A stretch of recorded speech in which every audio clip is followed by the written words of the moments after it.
hear you at all. So sorry. That's all right. Good afternoon. Welcome, everyone, and please be seated. Hello. Hi. Very good. I'm Jane Carrero. I am the Vice President of Health Affairs at the University of New England and the Dean of the College of Osteopathic Medicine. Welcome to our 25th White Coat ceremony for our 45th entering class. Yeah, very good.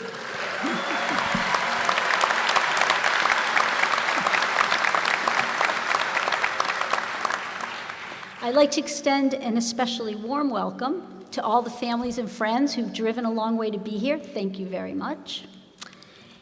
And at this time, I'd like to introduce the platform party and recognize the folks who are sitting up here in the front with me. So we have Dr. Karen Pardue, who's representing the faculty. Thank you.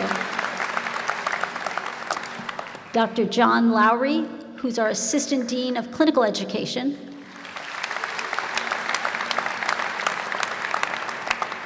Dr. Jody Herman, who's president of the Maine Osteopathic Association and our Alumni Association. 2 for 1.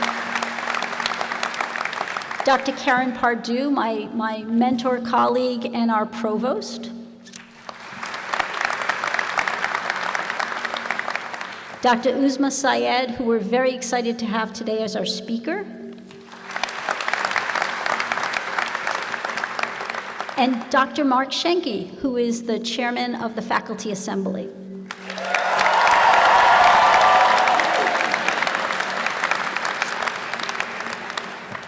So an institution of higher education is only as good as the staff and faculty. And so I'd like to ask the faculty to please stand.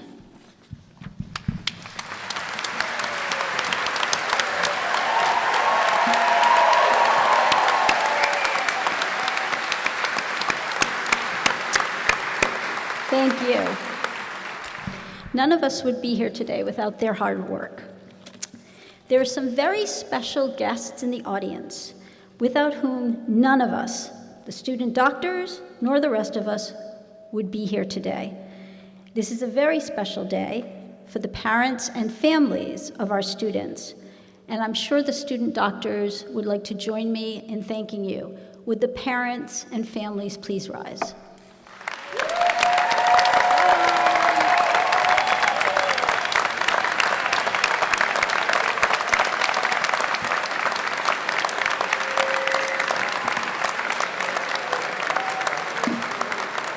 Thank you.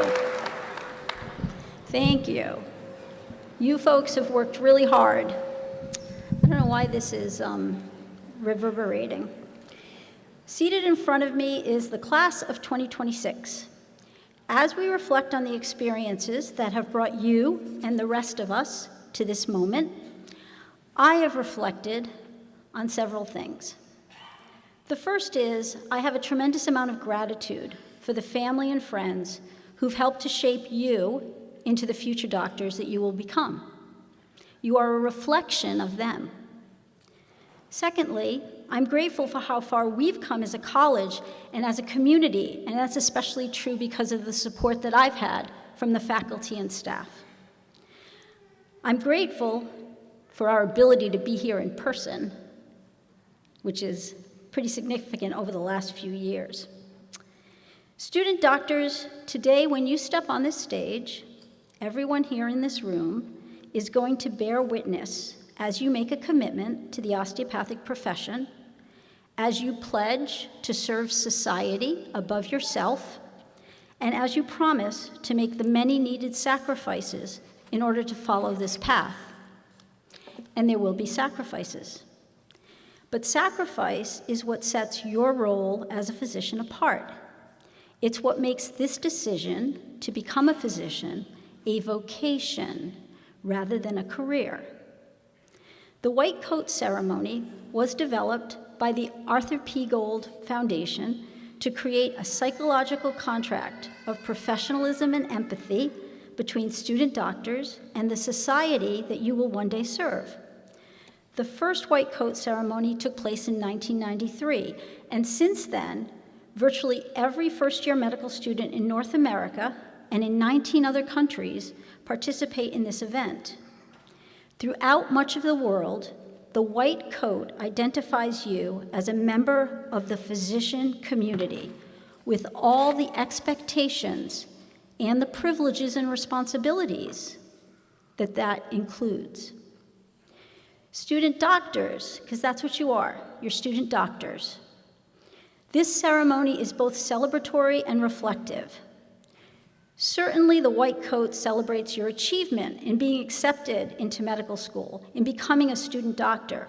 But more importantly, your donning of this white coat is a public display of your commitment to begin the process of transformation from an individual striving towards a goal to an individual committed to service of others. I'm going to say that again.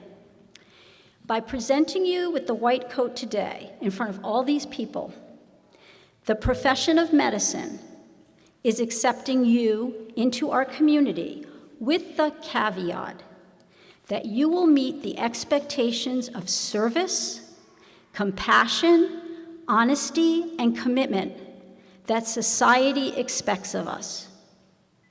By donning your white coat and signing the oath, you are making a public commitment to meet those expectations.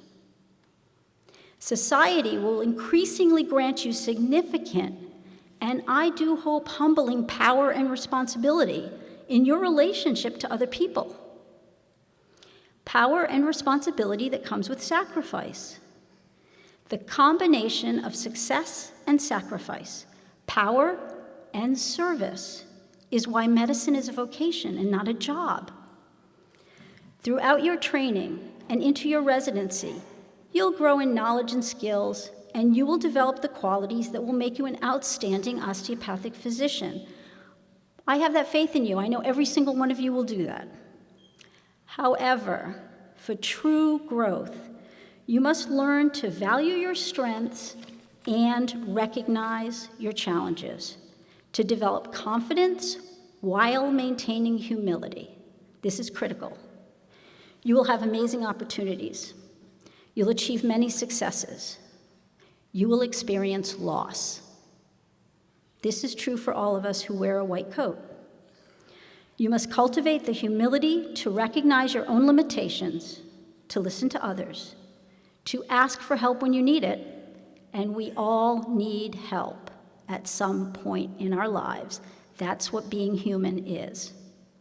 And to forgive yourself the same way you would forgive someone else. Caring for others is a privilege, and to do so, you must also care for yourself. So, student doctors, I'm going to ask you to take a moment, and I want you to look around this building. Look around this building. 4 years from now, you're going to graduate in this space. Look at all these people.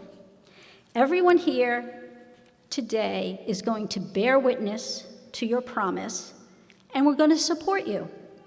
We will support you in your commitment to the profession and to the service of others. It's hard work, it takes determination, but we're all here together. We're your peeps. You're my peeps, I'm your peeps. We're all together. Thank you. It's now my pleasure to introduce Dr. Karen Pardue, Provost of the University of New England. In her time here at UNE, she's been an enthusiastic partner of the College of Osteopathic Medicine, supporting all of our health professions programs, creating bridges, strengthening bonds to improve health care for everyone. Please join me in welcoming Provost Pardue.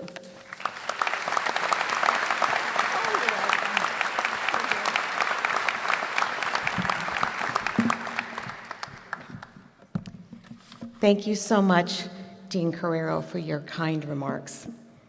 And good afternoon, everyone, to our distinguished UNE faculty, professional staff, our students, and our honored guests. It is my pleasure to welcome you and congratulate this class of 2026. You have worked so hard to achieve your goal of entering medical school. Today, we celebrate your formal transition. This college was created by a group of osteopathic physicians who wanted to ensure that the people of Maine and New England received the best possible medical care. At that time, many osteopathic physicians were retiring. Failure to replace them may have represented a loss not only to the profession, but even more importantly, to the patients who have come to depend upon the osteopathic philosophy and approach to care. As a result, a group of physicians worked to establish an osteopathic medical school to serve the 6 New England states, and the College of Osteopathic Medicine was born. In 1978, it welcomed 36 pioneering students and 12 faculty members to a newly renovated Stella Maris Hall. Today, UNE's College of Osteopathic Medicine continues to be the only such medical school in Northern New England. It offers the best medical education facilities in the nation while enrolling 700 students and employing 250 faculty and professional staff members. POM has been recognized for excellence in primary care, geriatric education, service to rural populations, and osteopathic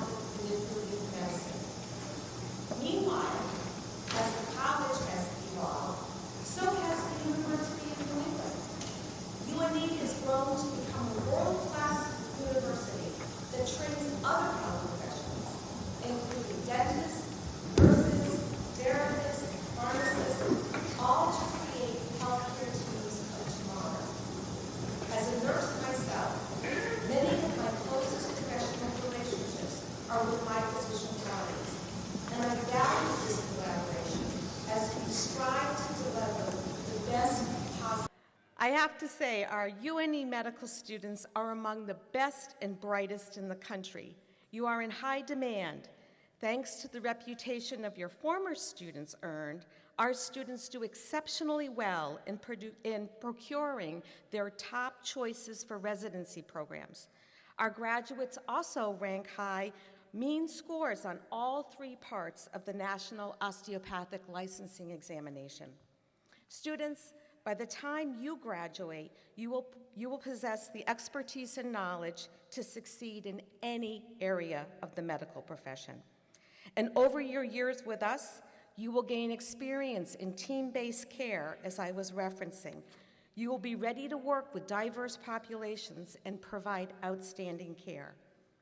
And more than that, you will forge another important link in the enduring legacy of our students and our faculty. During a period of great change in medicine and medical education, the UNE College of Osteopathic Medicine has remained true to its core commitments of putting patients first, caring for one another, the community, and the environment, and creatively shaping the future while preserving the profession's past. These principles have molded generations of students into leaders, and they no doubt will mold you as well.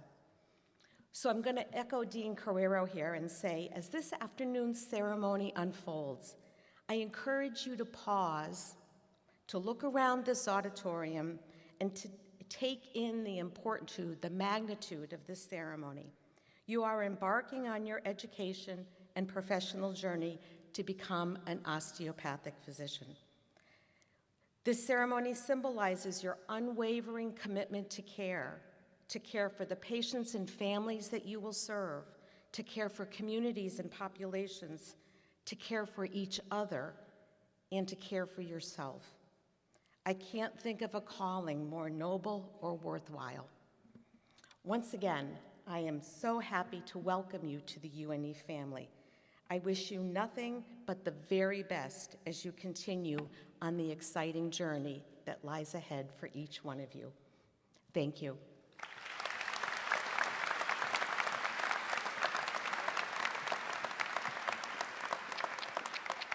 Thank you, Dr. Pardue. I'd now like to introduce Dr. Jody Herman, who is the president-elect of the Maine Osteopathic Association. She's also president of our Alumni Association, and she's a 2006 graduate of Unicom. Dr. Herman is board certified in internal medicine and osteopathic neuromusculoskeletal medicine. She's a former chair of our OMM department at Unicom, and she currently serves as a hospitalist at Maine General Medical Center. In her prior life, she was an athletic trainer in sports medicine, and she continues to work with various teams and levels, including Olympic athletes. Dr. Herman.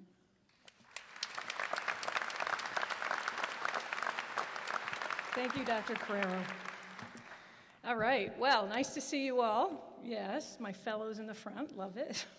It's a personal thing. Okay, anyway, congratulations to you all. You've all worked hard to get here. Yes, you've been accepted into medical school. It has various meanings and implications to you all, of which I hope you find what you came looking for. You have made it through the first 2 months, well, specifically 71 days, but who's counting, of your new training. Yes, it's training. The history of medicine is that it was taught via apprenticeship. From year one, day one, you have accepted a job, which is a profession.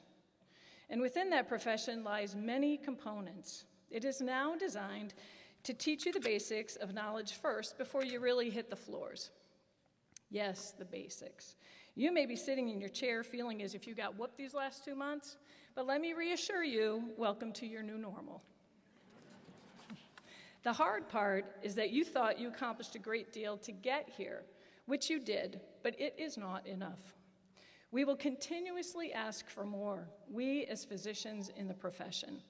We're excited to have you succeed through your training, to have you here working with us. But you have so much to learn. Being smart is one thing, but that's just expected. that is not different between you and the others that surround you in your class, your faculty, and the attendings that you will someday work for and with. Professionalism is of key importance. Training has been happening for years. Respect each other. Call your elder by their appropriate title, doctor. Dress professionally. Show up early and leave late. If asked to do something, don't question it. Like Nike said, just do it. You may think that your young legs can barely recognize where the ground is to hold you up during some of your training. But your teachers, in the form of faculty, attendings, are telling you to do this task for a reason. So always see through their eyes. Always do what they are requesting of you. Always self-assess and improve upon your strengths and your weaknesses. For in the instant you think you are good at something, someone else may see more potential and ask you to rise to that next level through the request given. Yes, you will be learning at a rapid rate. You may enjoy feeling comfortable in that space, I would say for an instant, but move on. Realize even more about yourself. With teaching and learning, there is repetition for a reason. None of us get it the first time. Then if we get the concept, how does one use it? When is it right or when is it the wrong time? What are the possible outcomes? What may need to happen along with it? What happens if it doesn't work or things get worse? As physicians, we are given the golden opportunity of continuous learning and insight. And yes, it always builds on something else. This brings me to the personal aspect. You. Who are you? How do you play with others? Do you help or do you eternally want to prove yourself as better and therefore bring others down? Where do you find your peace? Being a physician, you are automatically given the privilege of being on a team. You are already went through this with tryouts. Now you're just trying to get through the cut during your training and then figure out what position you play on that team. Know yourself. Always listen. People always tell you what they want you to hear and to know. It just might not be in your language. Sometimes it is literally a different language. Sometimes it's just not medical language. Sometimes it is by action, sometimes it's by vital signs, and sometimes it's by labs and imaging. It's up to you to be able to listen and to integrate what you are being given. Because when you sat in that chair on interview day, you told Unicom you want to be in service to all people, to the best of your ability through medicine and all that it encompasses. You make the patient in front of you shine by helping them find their optimal health at that moment. It could be on an international athlete primed to win their championship competition. It could be giving a person their strength of power and position as they are moving towards the end of their life by helping them remain and retain dignity and spirit as they transition from one world to the next. This is a great responsibility you've accepted. You will learn the depth and breadth of it daily. You will discover new parts of yourself you didn't know existed. But you were chosen because we believe in you. We have faith in you. We trust you. As president-elect for the Maine Osteopathic Association, I represent all physicians in Maine, welcome you into our profession. May you be blessed while your walk in beauty unfolds before you. Thank you.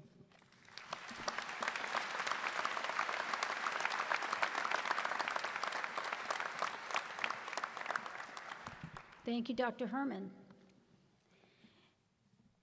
The University of New England's College of Osteopathic Medicine plays an important role in addressing the primary care and rural health needs of this state, and New England and the country. Almost 60% of Unicom graduates enter primary care, and of these, over 40% practice in rural and underserved areas throughout Maine and the nation.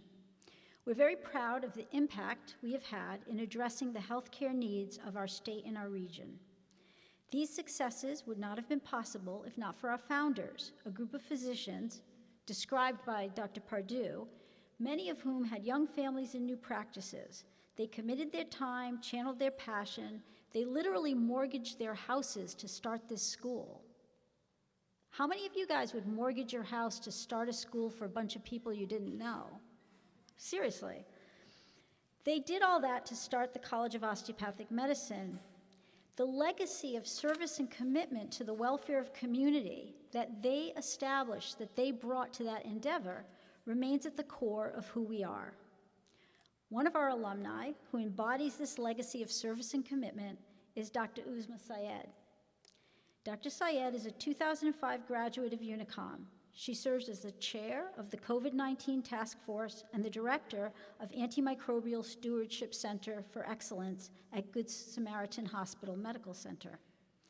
She currently is partnered at South Shore Infectious Disease as an infectious disease physician. Dr. Syed has been an advocate for education and access to vaccines across diverse communities within the U.S. and globally, collaborating with organizations such as USAID for global vaccine equity.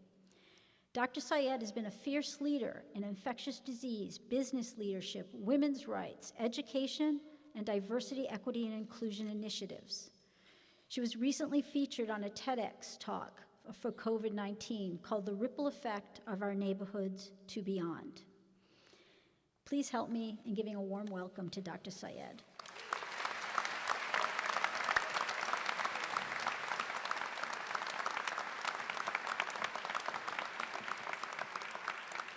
Thank you, Dean Carrero. Good afternoon. It is my privilege and honor to address the class of 2026. We all have our journeys in medicine, but when I sat on the other side of this podium, in your shoes, in those same seats, I never imagined that my journey would be full of the twists and turns that it has taken. By the start of the second year of my residency, I had already decided on pursuing a career in endocrinology. I felt confident in my decision, having sampled so many different specialties as a medical student and completing a traditional rotating internship, followed by my internal medicine PGY 1 year. It was a choice I had made because of my fondness for the specialty and the consistency that it provided. In August of 2007, I went into work and had my usual morning routine, working as a second-year resident on my very first day of my infectious diseases elective rotation. My first patient encounter during my elective was for someone who was presenting with a fever and weakness. Throughout my interview, I gathered a detailed history from the patient. As I further investigated, I learned that the patient had recently traveled outside of the country and had exposure to exotic animals, as well as sick contacts. As I dug deeper, I uncovered a world of possibilities, leading me down to a different path of questioning. During my physical examination, I then shifted my focus to all of the fine details, and I discovered a faint rash on that patient's abdomen that they failed to notice. As I jotted down notes, I found a slew of lab abnormalities, and my brain kept jumping from one possibility to another. I was fascinated by the disease detective I was becoming. I formulated my differential diagnosis and assessment, and I presented my plan for this patient during rounds. The possibilities were broad, ranging from viral illness to zoonosis to travel-related illness. By the next day, the rash had disappeared, the fever had resolved, and laboratory data revealed bacterial infection in the blood, and the patient had a formal diagnosis of typhoid fever. Over the course of the month, there were many cases that stimulated the mind to go off into far-off places, exotic and less traveled places, and many cases that reminded us never to lose sight of what may be the usual pathogen and illness. There were cases of pneumonia, UTI, and sepsis, and there were also cases of malaria, dengue, and chikungunya, to name a few. I fell in love with infectious diseases because the field was extraordinary to me. It was not static, it was dynamic, it was all-encompassing, and more so than anything, it was fulfilling. My mind was constantly engaged and stimulated, and on that very first day of my elective, I had my very own moment of enlightenment. I had found my purpose. I discovered that although my mind was telling me that I was well suited for endocrinology, my heart told me to take a leap into ID. During my journey, I found myself in a moment when my studies, my training, and practice all came together into my own little piece of the marvel of medicine. A marvel which left me in wonder more than a decade later. March 2020, my very first COVID-19 case. It was very different from what we read in medical reporting and in the media. It was not the elder, the senior citizen, the frail with underlying medical conditions who walked into the emergency room. It was, in fact, a young, healthy, 20-year-old who could be any one of you sitting in this audience who was so sick and gasping for air that they needed oxygen support. It was indeed a humbling experience to see and to learn just how small we are in the grand scheme of a global pandemic. The pandemic has forever changed our lives. Never before did medical students, medical residents, physicians, and medical schools need to adapt to an evolving infectious disease catastrophe. We sheltered in place and we protected our students and residents, but it came with a steep learning curve and sacrifices for so many. Nevertheless, we adapted as a medical community and we supported one another.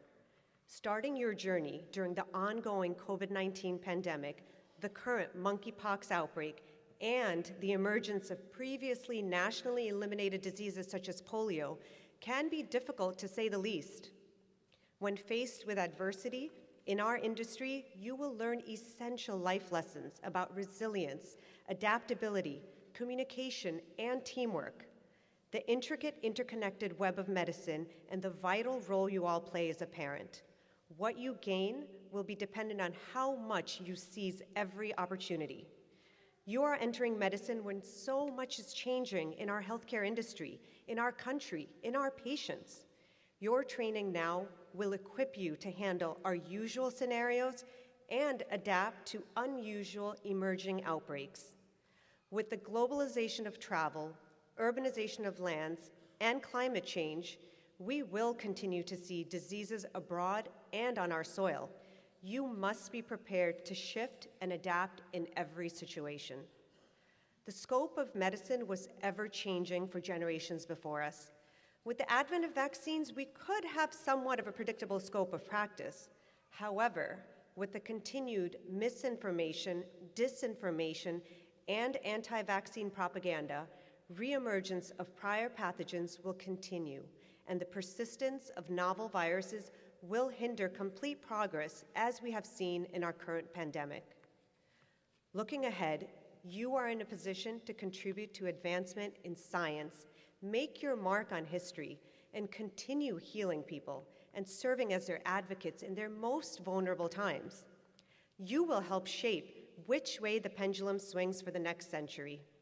Whether it is advocating for children and their immunizations, facilitating public health emergencies, reaching people who need access to healthcare in rural areas, working with national organizations to secure treatments for patients, or establishing the next standard of care for heart disease, stroke, or diabetes, you will all play a vital role. You chose medicine because you wanted to make an impact and help people. And medicine chose you because you have the heart, the sincerity, and empathy to listen, to learn, and to heal those most in need. The road that lies ahead will be full of delight, but it will also be full of challenges. You will sacrifice your time with friends, with family, and loved ones, but you will do so knowing that this sacrifice comes with the highest reward and privilege given only to a select group of people to be able to practice this art. You have started your journey right here in one of the best institutions in this country, one that genuinely nurtures and builds the next generation of medical experts and scientific leaders. Today, please take a moment to celebrate your achievements and what is yet to come. So many people from all walks of life yearn to be in your seats, to wear your white coat, to use your stethoscope, and to apply your knowledgeable skill set, but they did not receive the same opportunity. Your seat in this room is a true gift. And with that, I leave you with a few words of wisdom. You too can have a share of the marvel in medicine in any field, no matter how or when you seek it. Stay present in every moment, physically, mentally, emotionally. The time that you have now will not be given back to you in years to come. If the pandemic has taught us anything, it is that time is precious.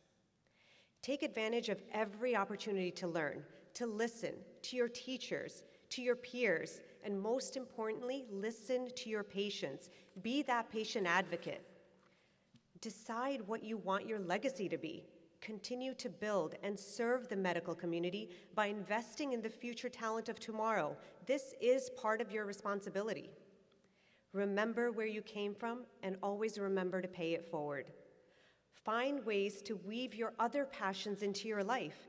Your career may not be the only thing that defines you. And lastly, when you think your journey ends, remember, another chapter is always starting. Our journeys have no beginning, no end, only growth and passion. This is your journey. You define it. You alone hold the key to your success. It has brought you to this point in your lives. Take forward with you now the pride in your accomplishments and a hope in building a better future for healthcare.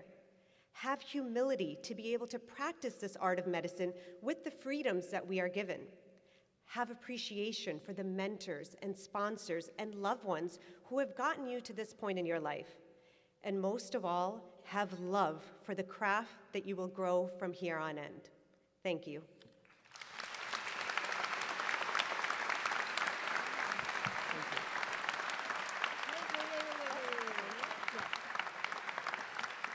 Okay. So I've been teaching at UNE since 1993, and I am constantly amazed at how fabulous and wonderful and incredible these students are. And I just look up to them, and I'm just so impressed with them. So thank you, Dr. Syed. And yes, just amazing, right? I think you passed your first OMM exam, didn't you? Yeah, sorry. I was the chair of OMM at the time. So blue lobsters are 1 in 2 million, and so are you.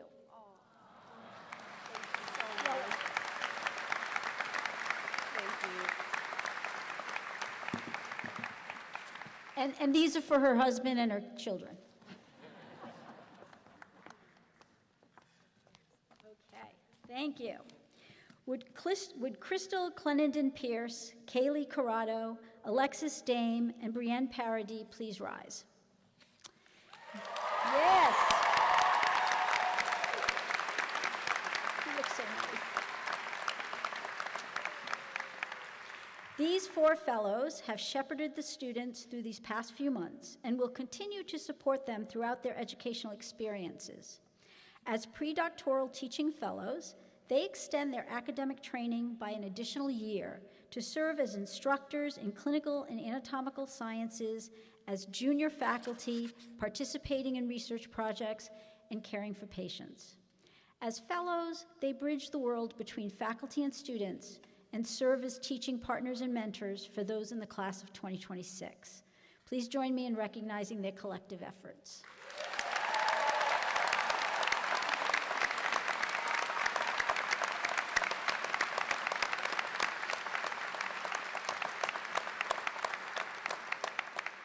Would the fellows please escort the students to the stage, and would Dr. Lowry, Herman, Mangalam, and Syed please rise to don the white coats.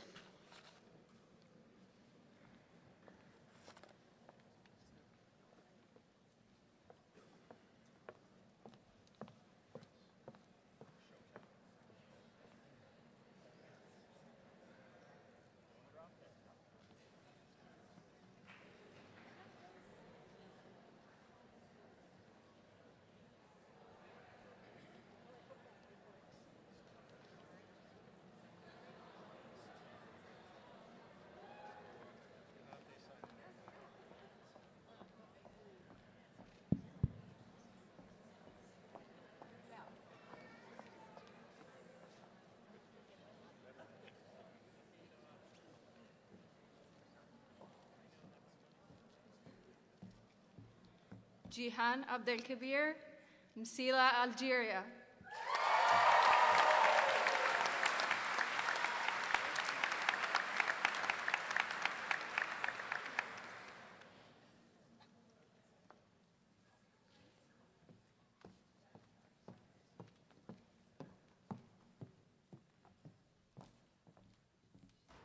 Nazifa Abdul Rauf, Kabul, Afghanistan.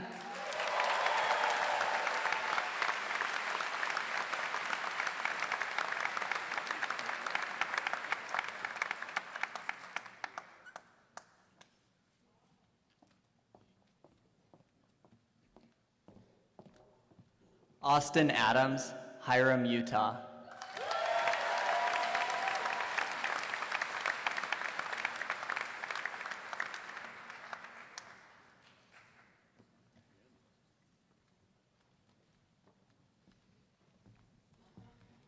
Jacob Joseph Alexander, Newton, Massachusetts.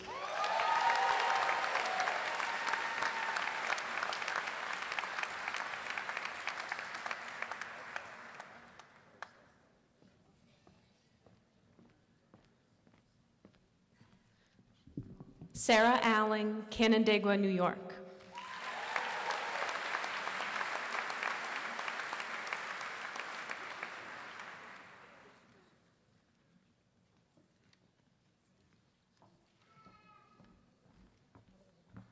Chloe Alimonos, College Park, Maryland.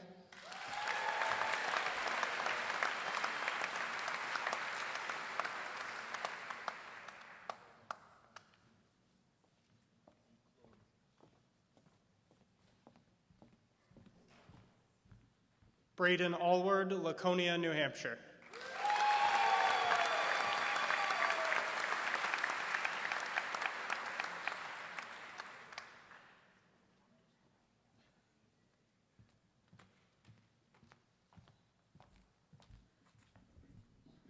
Maxwell Alexander Auerbach, Highland Park, Illinois.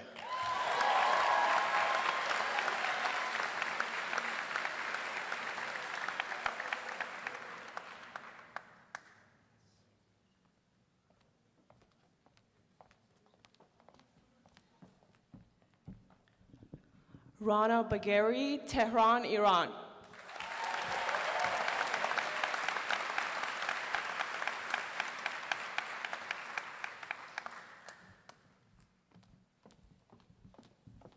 Hussam Yusuf Bahra, Lincoln, Rhode Island.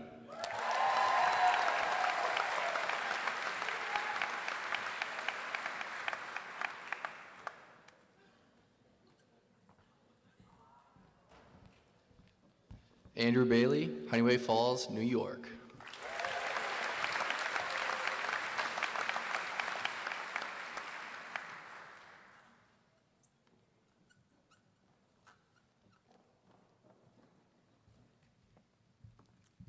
Julia Balboni, East Williston, New York.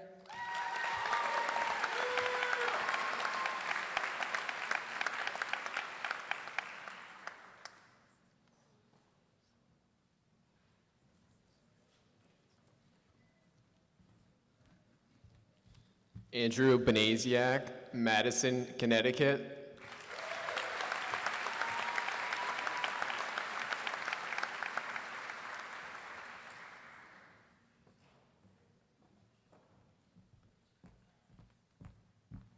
Rashida Bendaru, Danbury, Connecticut.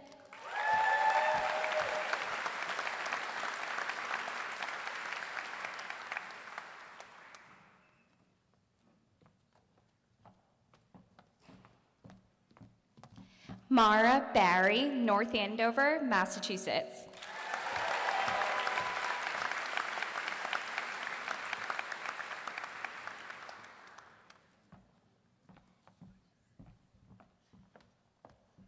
Amal Amr Bashir, El Dorado Hills, California.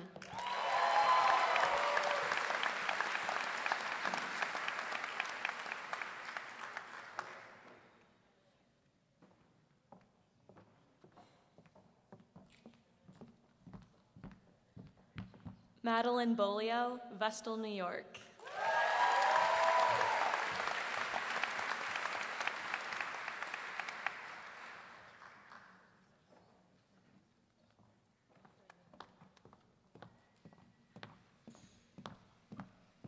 Camilla Besanova, Almaty, Kazakhstan.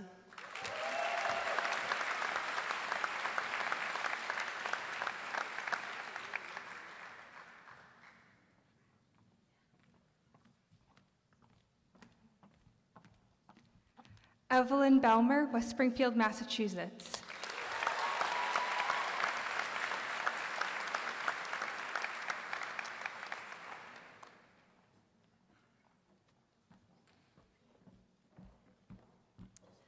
Brittany Berteau, Beverly, Massachusetts.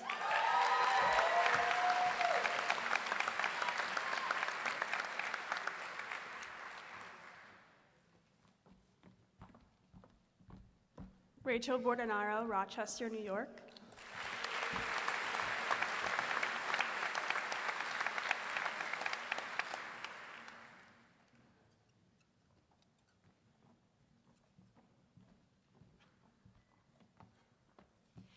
Kelly Brustman, Darien, Connecticut.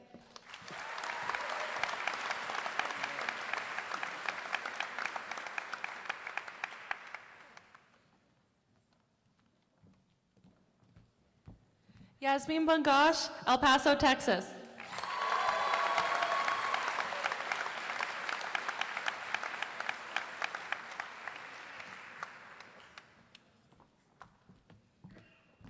Erin Bird, Spokane, Washington.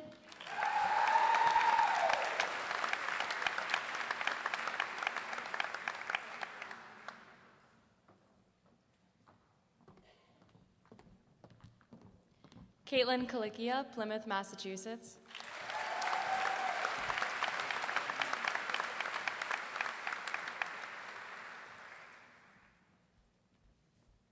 Kristen Candela, Mineola, New York.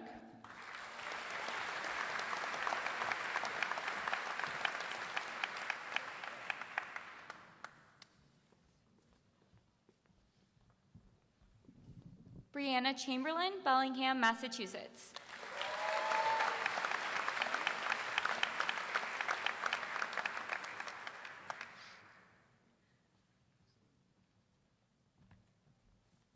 Sebastian Chiro, Medford, New Jersey.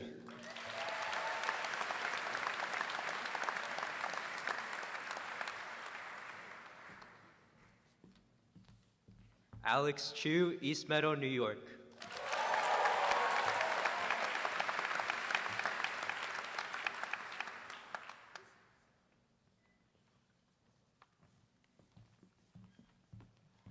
Amber Chopolis, Salem, New Hampshire.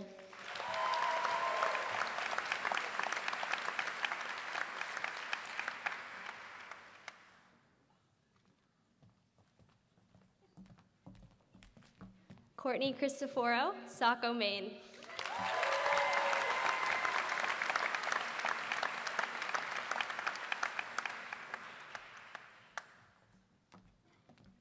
Caitlin Coates, Weston, Connecticut.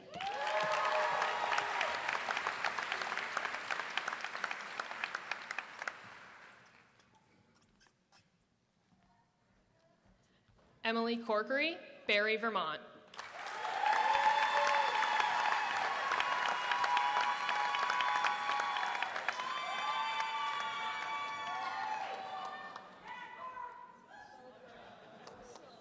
Windre Cox, Castries, St. Lucia.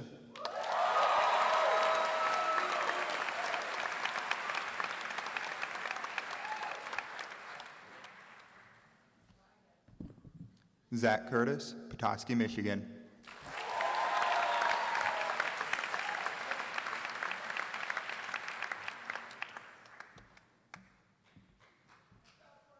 Gabriel Curtis Brown, Windham, Maine.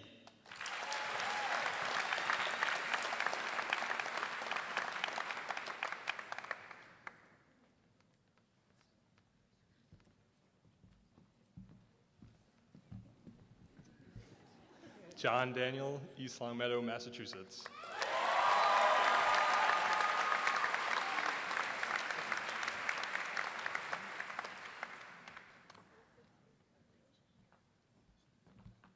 Mara Davuti, Boston, Massachusetts.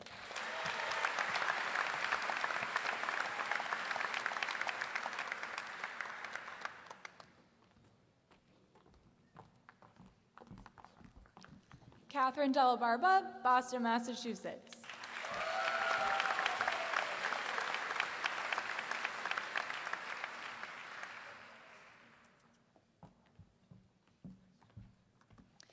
Ashling Dennehy, Swampscott, Massachusetts.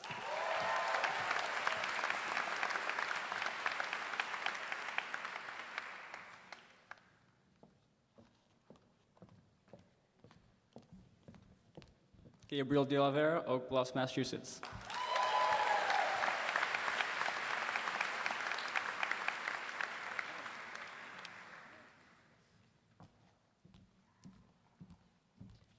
Gia DeRose, Long Island, New York.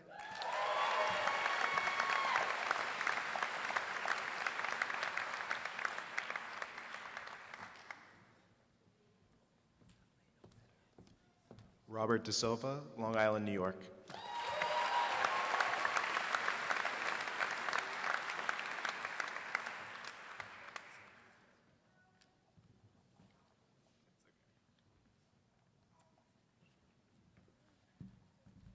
Christopher DeTroya, Long Island, New York.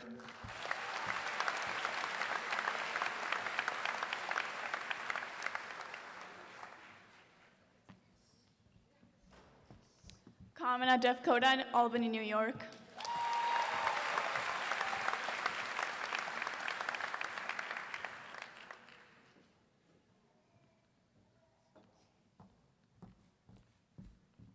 Lauren D. Giovanni, Rochester, New York.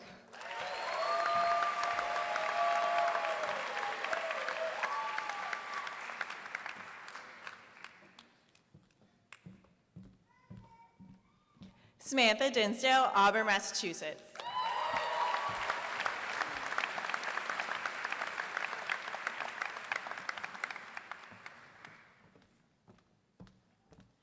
Jasmine Dobroff, Brentwood, California.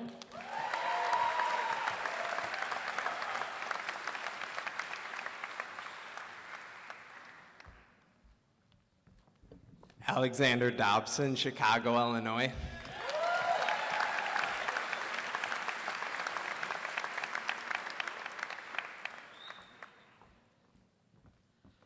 Deng Yumeidu, Guizhou, China.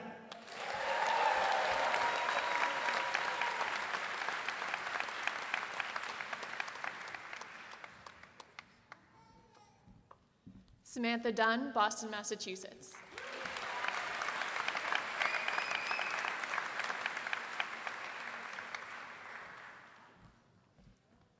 Morgan Eliason, Kirkland, Washington.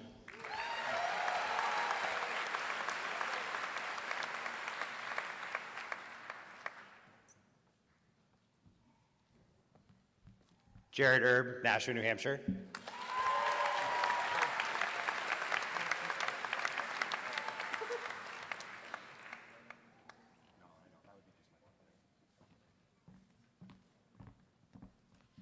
Olivia Esterero from New Bedford, Massachusetts.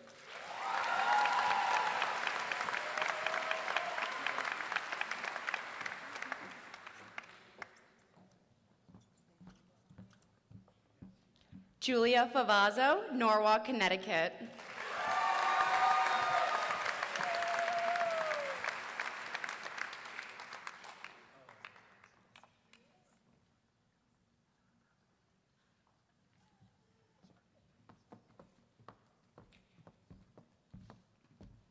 Joseph Fogarty, Gloucester, Massachusetts.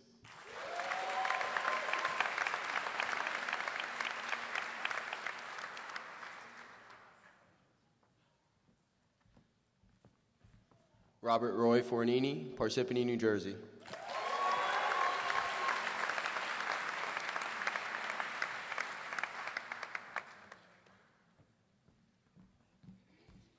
Heidi Fox, Bridgeton, Maine.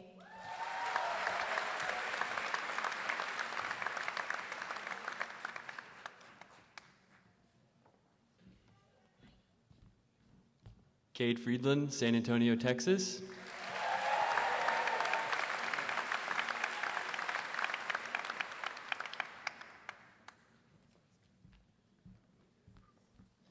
Evan Friend, Collegeville, Pennsylvania.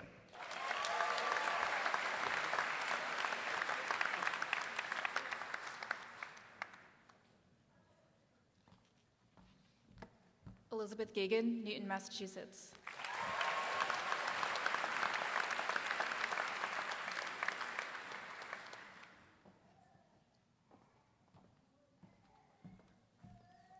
Hannah Gallegos, Orange County, California.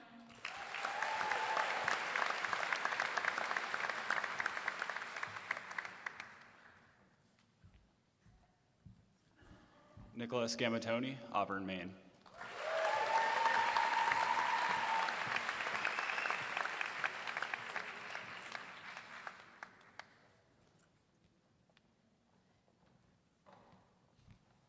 Jacob Gano, Vernon, Connecticut.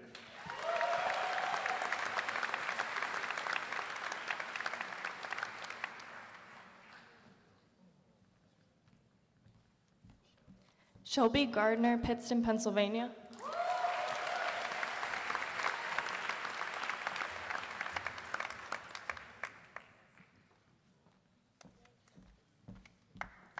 Michaela Gervais, Sabatis, Maine.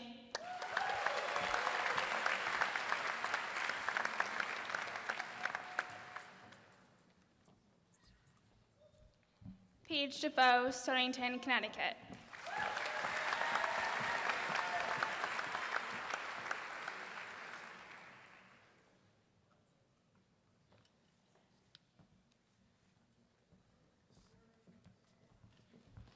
Peter Junta, Quincy, Mass.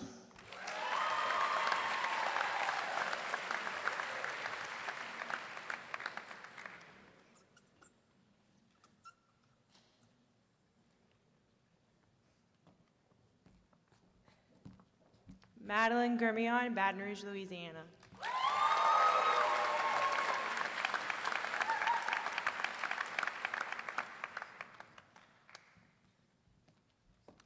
Ethan Griffin, Amesbury, Mass.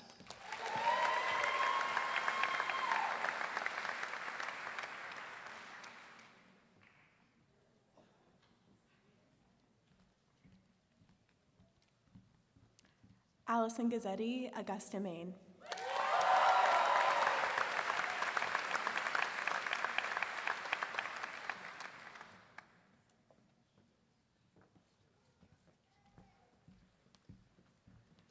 Stanley Hartron, Queens, New York.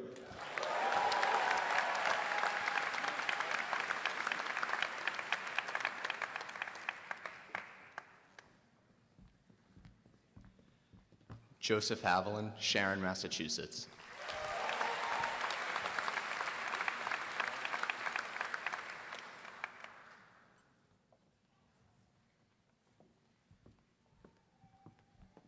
Devin Harold, Wyndham, Maine.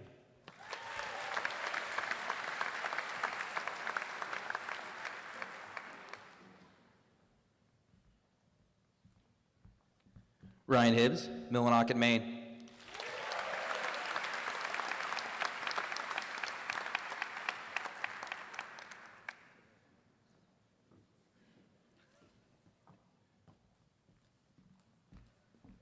Kaylee Horacek, Breckenridge, Colorado.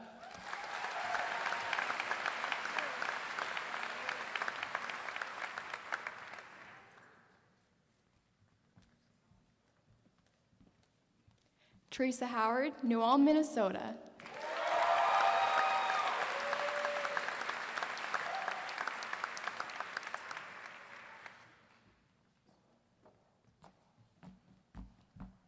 Sarah Ibrahim, Riverside, California.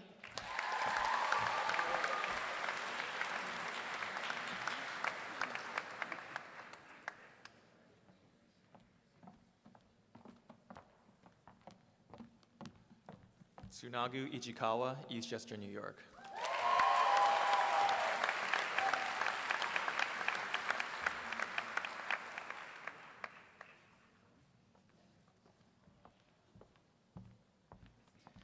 Gabriel Ingersoll, Nevada City, California.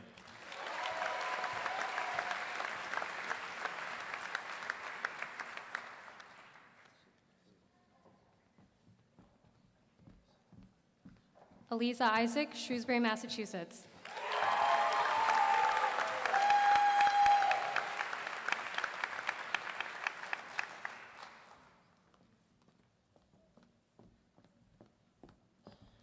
Dasin Islam, Dix Hills, New York.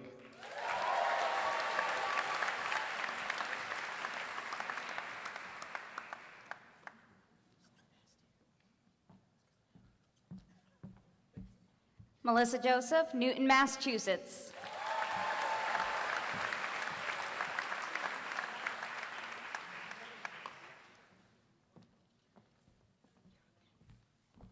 Devin Jazokas, Lowell, Massachusetts.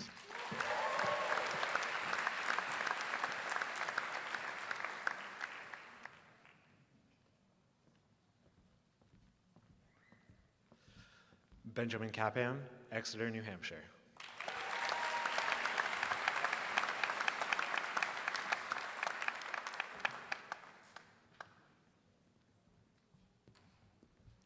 Burton Carger, Laguna Niguel, California.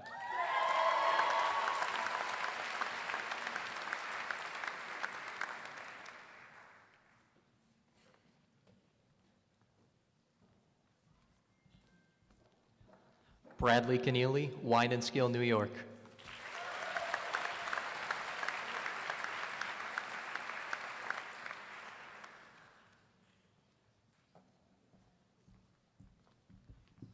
Sarah Khan, Sanford, Maine.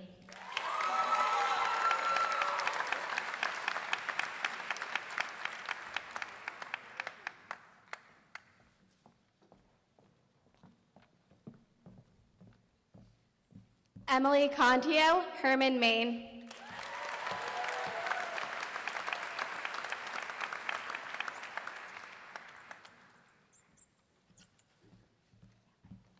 Mega Cole, Mansfield, Massachusetts.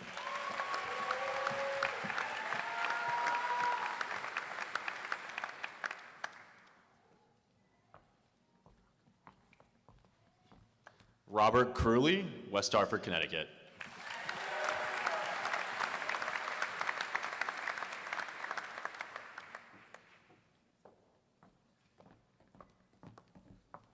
Sarah LaFleur, Amherst, New Hampshire.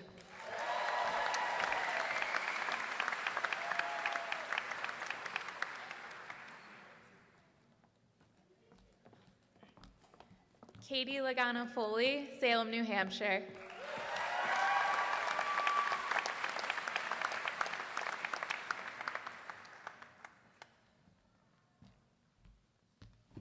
Will Levangie, Frederick, Maryland.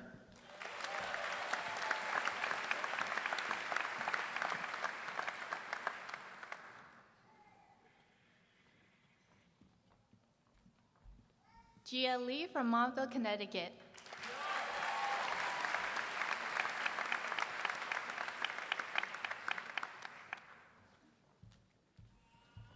Charles Linsky, Chelmsford, Massachusetts.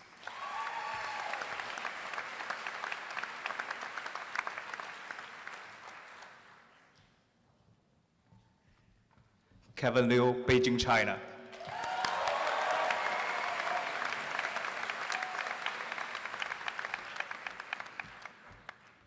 Evan Lucy, Chelmsford, Massachusetts.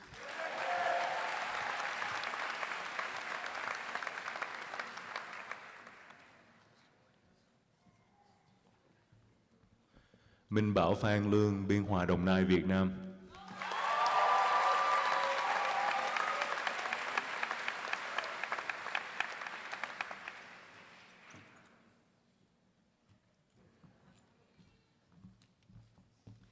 Emma Madigan, Chicago, Illinois.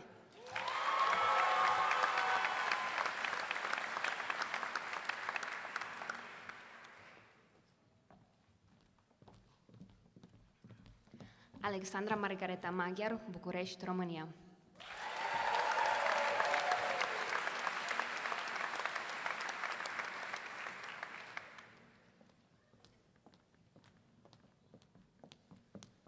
Swapnika Malapeti, Colorado Springs, Colorado.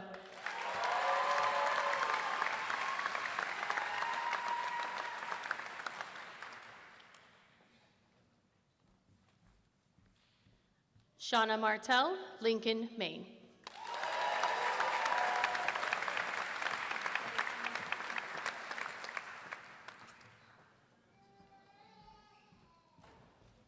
Paul Mast, Ramsey, New Jersey.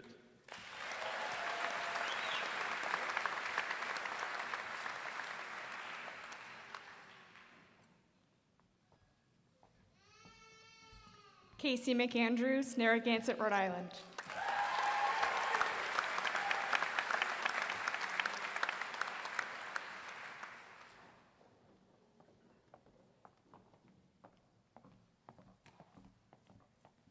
Megan McAuliffe, Superior, Colorado.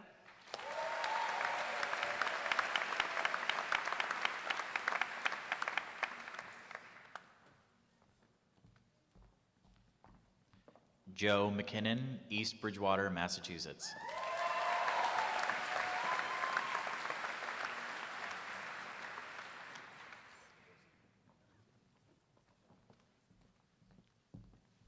Kathleen McLaughlin, Waltham, Massachusetts.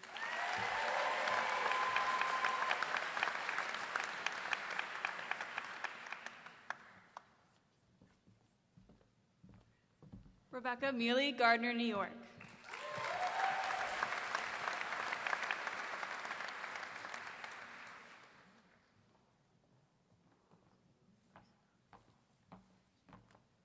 Rochelle Mandola, South Berwick, Maine.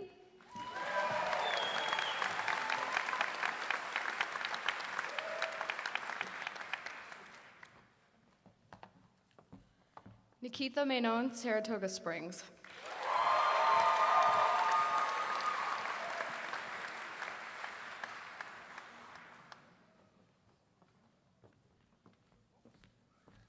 Kaylee Myers, Toledo, Ohio.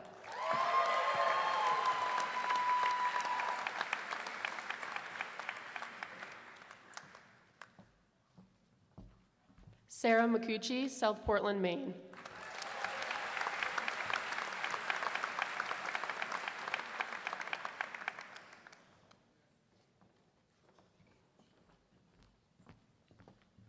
Frederick Mignon, Garden City, New York.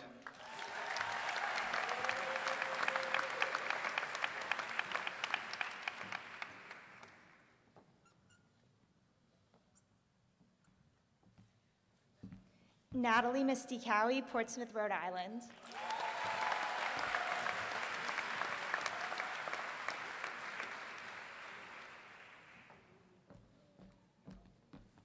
Elena Molesky, Litchfield, New Hampshire.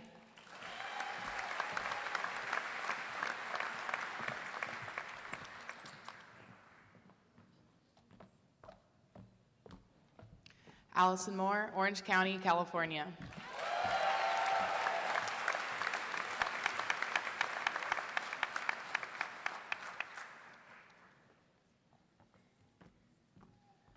Tristan Morin, Unionville, Connecticut.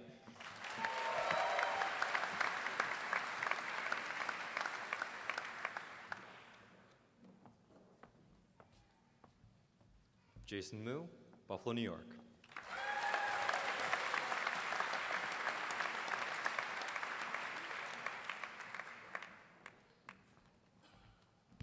Benjamin William Mugg, Holden, Massachusetts.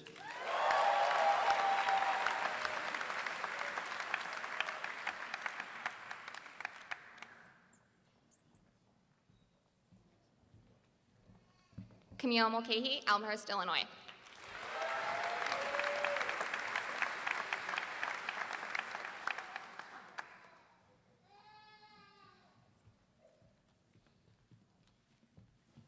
Emily Munn, Rochester, New York.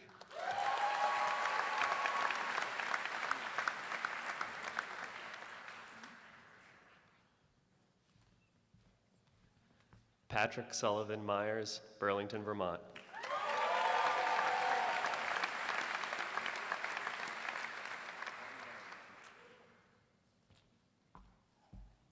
Hari Reddy Nair, Wilton, Connecticut.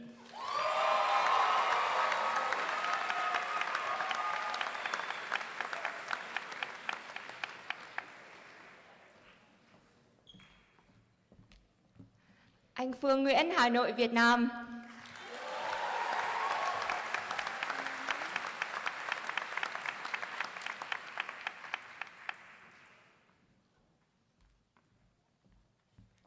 Lindsay Nichols, Arroyo Grande, California.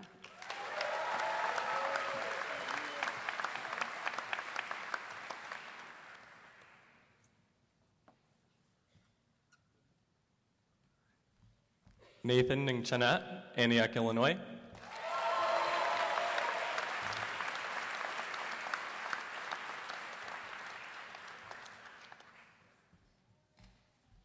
Tyler Nelsnow, Winthrop, Maine.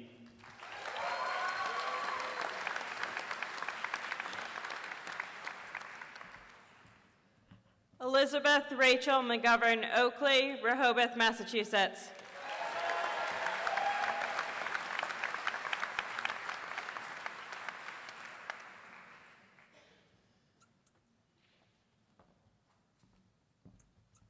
Jackson O'Donnell, Alexandria, Virginia.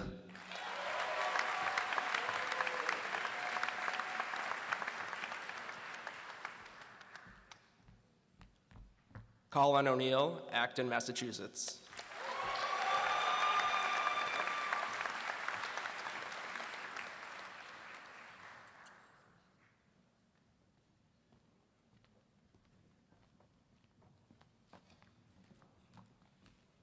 Brittany Opoku, Worcester, Massachusetts.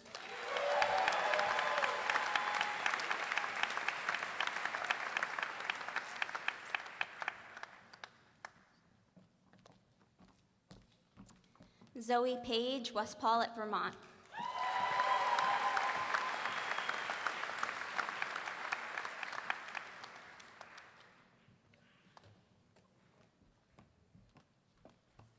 Dylan Payton, San Jose, California.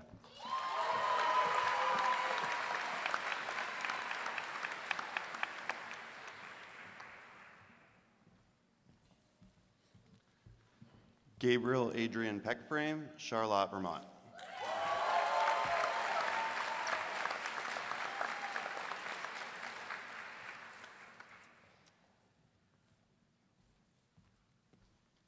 Cameron Pedersen, Rainham, Massachusetts.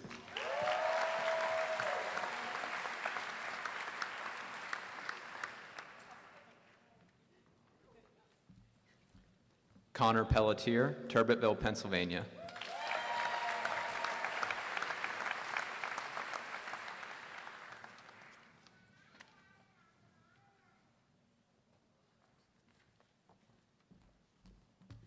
Justine Pepling, Syracuse, New York.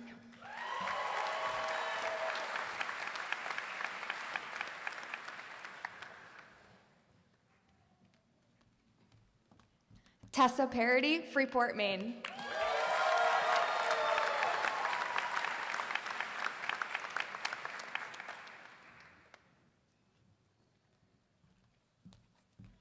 Madison Philhauer, Richmond, Virginia.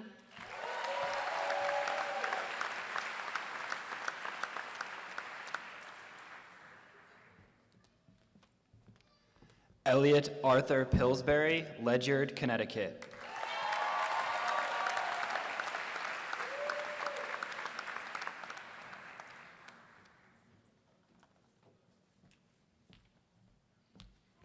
Madeline Powers, Abington, Massachusetts.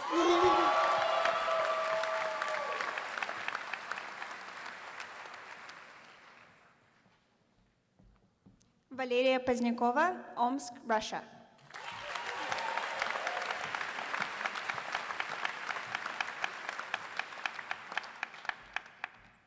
Leah Ramella, Cambridge, Massachusetts.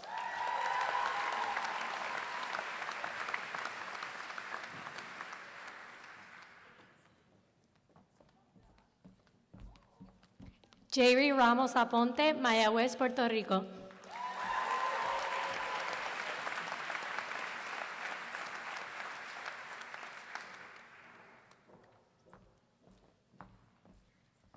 Kylie Robin, Rochester, New York.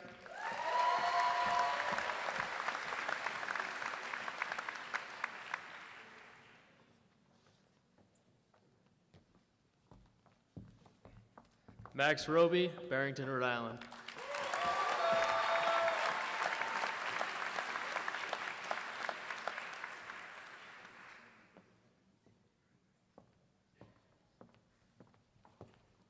Nate Rowell, Lebanon, New Hampshire.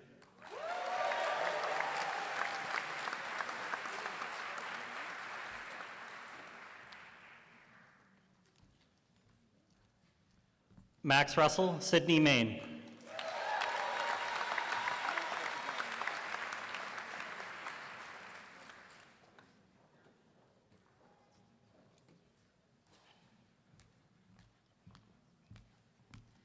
Hafsa Sadiq, Karachi, Pakistan.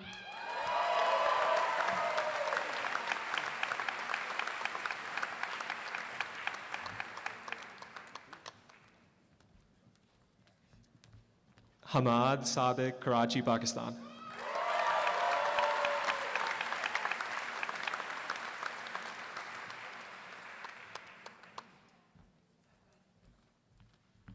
Saint Giro Pakada Sahagun, Santa Clarita, California.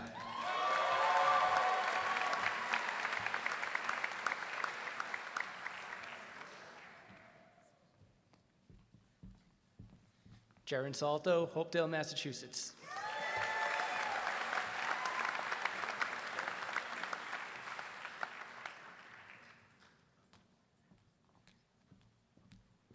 Samantha Setta, North Providence, Rhode Island.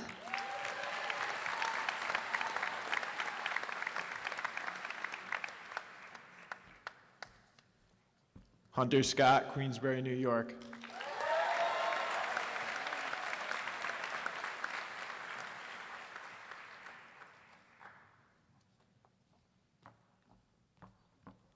Brooke Sens, North Conway, New Hampshire.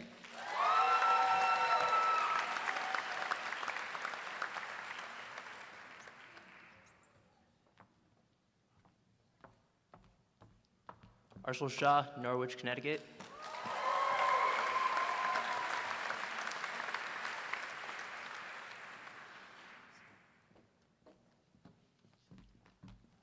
Julia Kathleen Shepard, Hooksett, New Hampshire.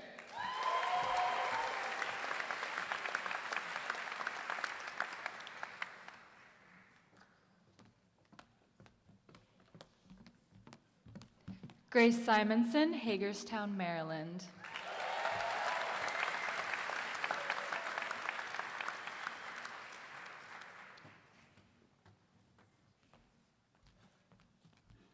Sukhpal Singh, Edison, New Jersey.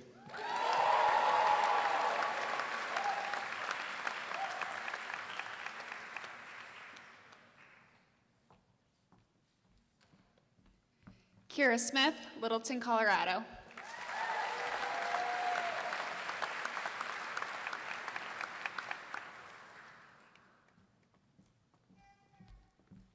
Kristen Sobolewski, Derry, New Hampshire.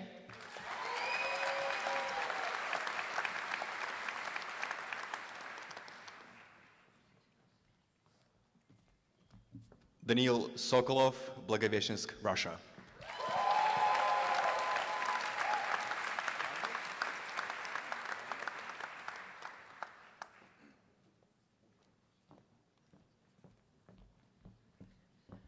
Mary Sweeney, Delaware County, Pennsylvania.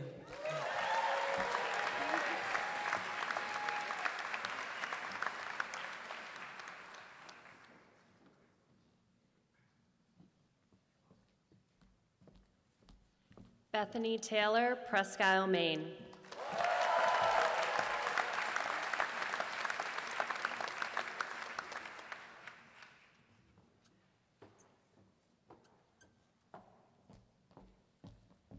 Chase Tomasino, Eastchester, New York.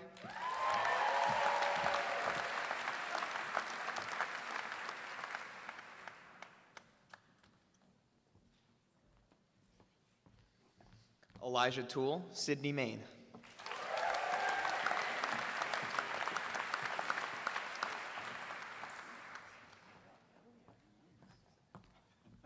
Sai Sanjana Vietla, Shrewsbury, Massachusetts.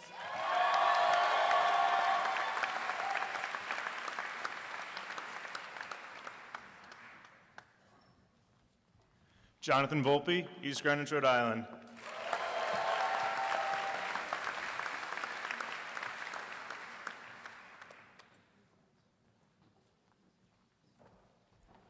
Naraya Vartanyan, Baghdad, Iraq, and Armenia.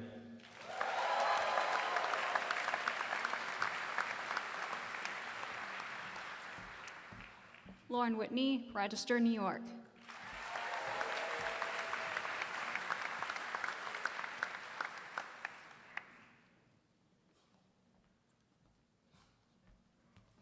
Jody Williams, Huntsville, Alabama.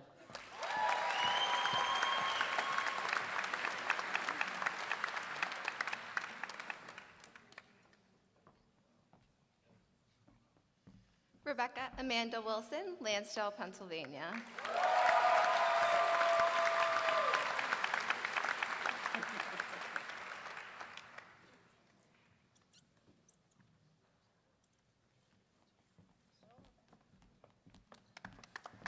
Ellie Atkins Woodworth, Boulder, Colorado.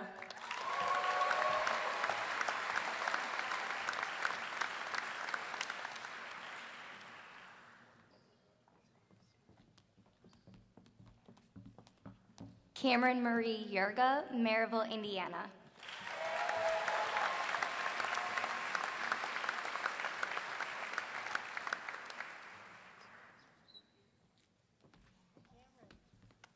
진영 Tim Yim, Iowa City, Iowa.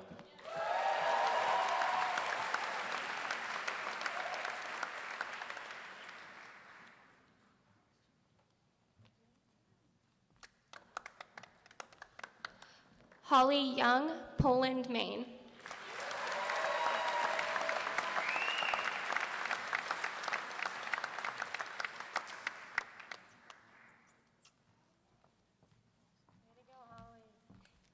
Aya Ali Zabi from Malden, Mass.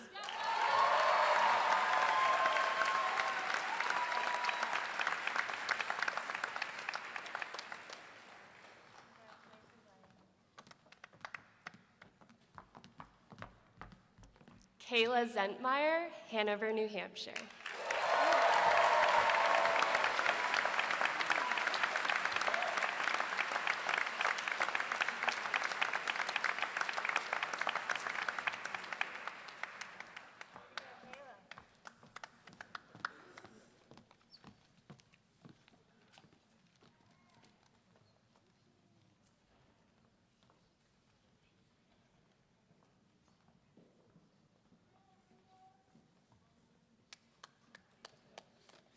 Would Dr. Jody Herman, President of our Alumni Association, please come to the lectern to lead the student doctors in their oath of honor?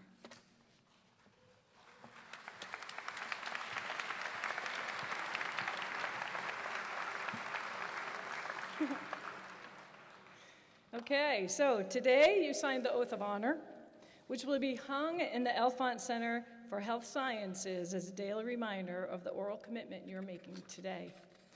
You will take the oath of honor in front of your family, friends, and colleagues. In 4 years' time, you will take the osteopathic oath and leave here as a doctor of osteopathic medicine.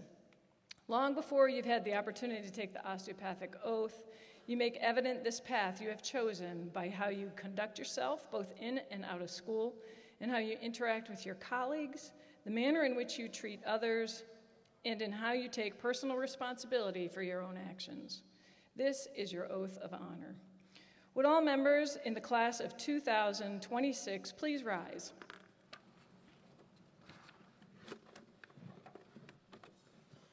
Please repeat after me as I read the oath of honor.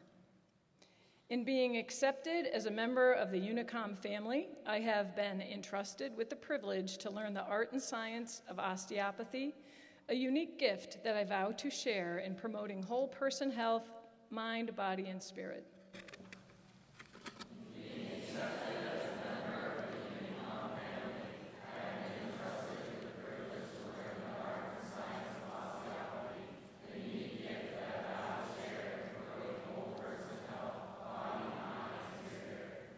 I acknowledge that honorable success in both academic life and in the practice of medicine requires an unwavering commitment to certain ethical and professional principles.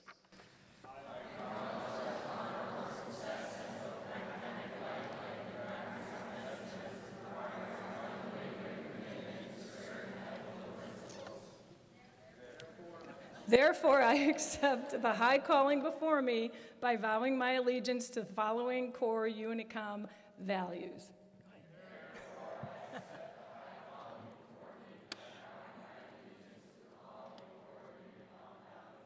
Service before self, stewardship, honesty, integrity, responsibility, compassion, respect, and perseverance.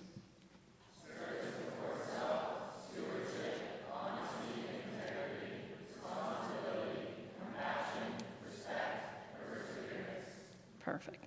I publicly vow to commit myself to ethical, professional, and medical excellence, to uphold the letter and spirit of this honor code, and to encourage, remind, and expect my peers to do the same, that we might persevere and preserve the dignity and honor of our school, our community, and our profession.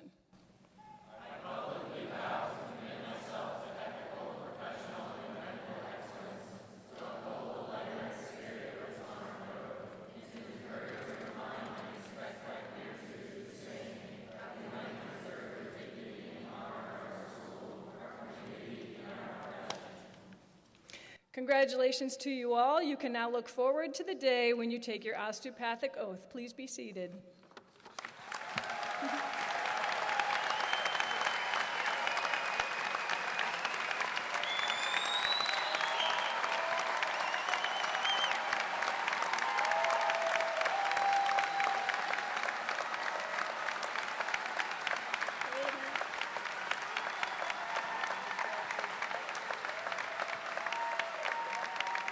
Hang on a second. I got to do my part. I don't get to do much, but there are a few things I get to do. Would the class of 2026 please stand and face the audience? Families, friends, physicians, and colleagues, it is my great pleasure to officially present the future physicians of the class of 2026.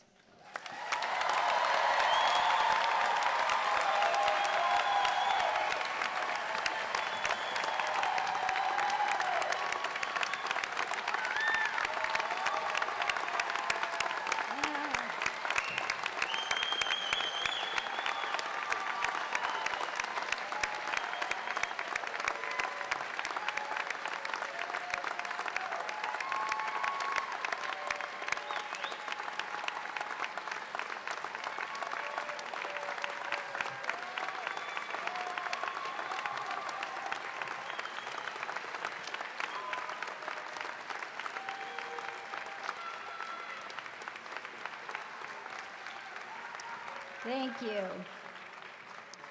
Thank you all. Congratulations. Student doctors, today you have heard messages from your future colleagues and peers. There is one more constituency that needs to be represented. Would Dr. Schenke please come forward to the podium and offer comments on behalf of the faculty and your future patients?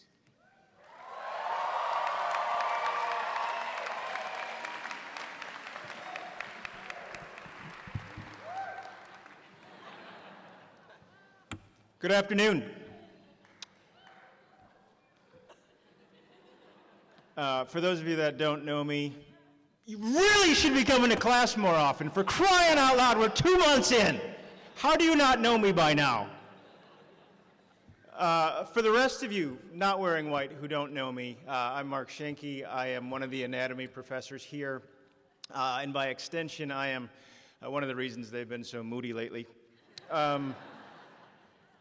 It is my privilege to represent the biomedical science faculty here on stage.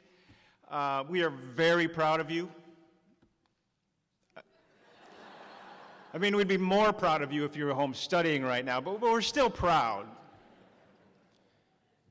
And I guess when I say proud, what I really mean is jealous. I get those words mixed up sometimes. Jealous because we only get to wear white coats on Halloween, and maybe as an overcoat for a white party. You guys get to wear white coats from now for the rest of your lives, all day, every day if you want to, and it commands respect. It tells people that you can be trusted. It signifies that you can ease our pain and allay our fears. It shows that you're someone who has empathy. You've been through Block Week. You know we don't have empathy. That's why you guys get to wear the white coats, and us biomedical science faculty do not. I'm not only here to represent the biomedical science faculty, I'm also here to represent your future patients. And to be totally honest, when Dr. Carrero asked me to imagine myself as your future patient, my first thought was, maybe I should look into one of those religions that doesn't go to doctors. And to be totally honest, or totally transparent, I mean no disrespect to those religions. I mean disrespect to each and every one of you. It's called tough love. You gotta earn my respect. It's parenting 101. But think about that. Anyone on this stage could be your future patient. I imagine that's a particularly jarring thought to any of you aspiring obstetricians or neonatologists out there. Could you imagine having to turn to those joyful new parents and say, "Congratulations! It's, that."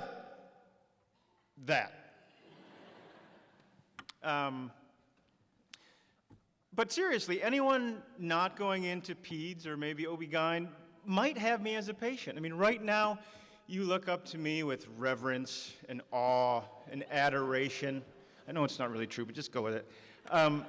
But in a few short years, you could be walking into an examining room, and there's me, in a Johnny, probably on backwards like a bathrobe, belly hanging out.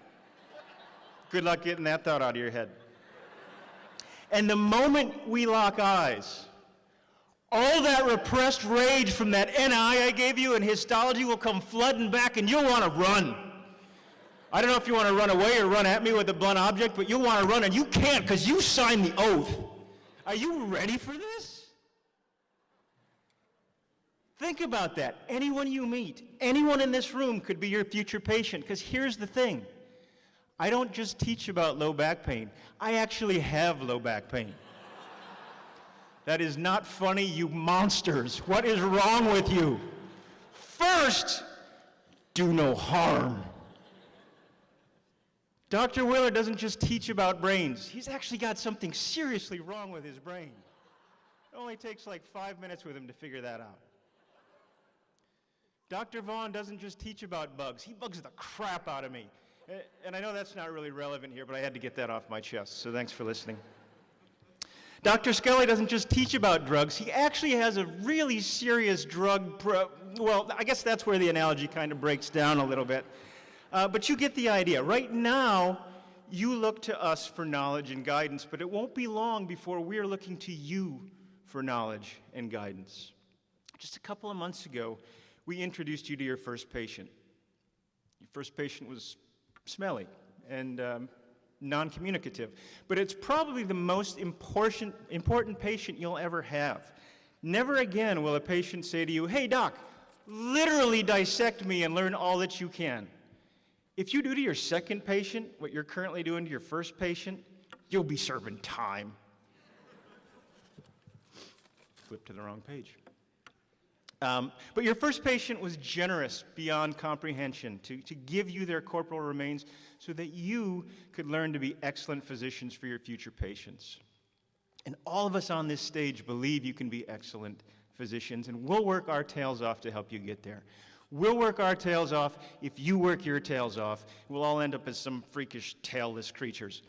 And I know you want to get to dinner and drink with your loved ones, so I'll end with this. I wish to impart some advice for you to carry forward through your long, illustrious careers. Some variation of these words have been passed down in my family for generations, and now you're part of my family.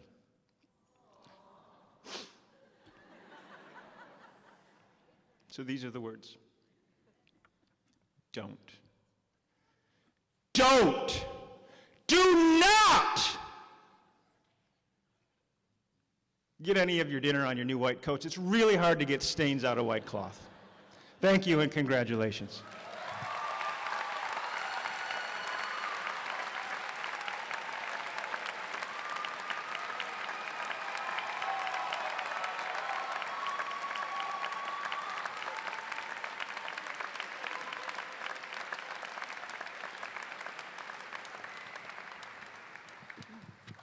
Thank you, Dr. Schenke. See, he's got it, I don't. Anyway, thank you all for coming today and participating in this.